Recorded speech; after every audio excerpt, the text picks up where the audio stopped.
Првиот поглавар на Римокатоличката црква која посетил Македонија и одржал миса во Скопје, папата Франциск пред 6 години дојде во историска посета на земјава. На Скопскиот аеродром беше причекан со највисоки почести од државниот и политичкиот врв и посредба со верските лидери во куќата на Мајка Тереза. Со папа мобилот тргна низ улицата Македонија до градскиот плоштад, откаде порача дека Македонија е мост меѓу истокот и западот, а со животот во земјава го нарече пример за Европа.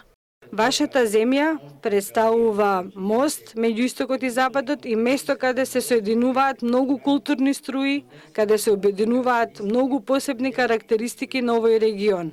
Оваа мешавина од различни етнички припадности и религиозни култури овозможи да се постигне мирен и долг соживот, во кој различните идентитети знаеа како да се изразат и да се развиваат, без да ги негираат, угнетуваат или дискриминираат останатите. Овие посебни карактеристики во исто време се од голема важност за патот кон што побрза интеграција со европските земји.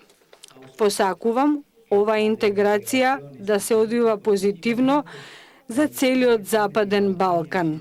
Пораките од неговата посета се уште се присутни кај католичките верници во земјава кои велат дека на него гледаат како необичен поглавар на црквата и човек близок до верниците. Неговото упокојување утринава го нагласија камбаните на црквата Пресвето срце Исусово. Необичен. Био е збилја човек, близак човеку.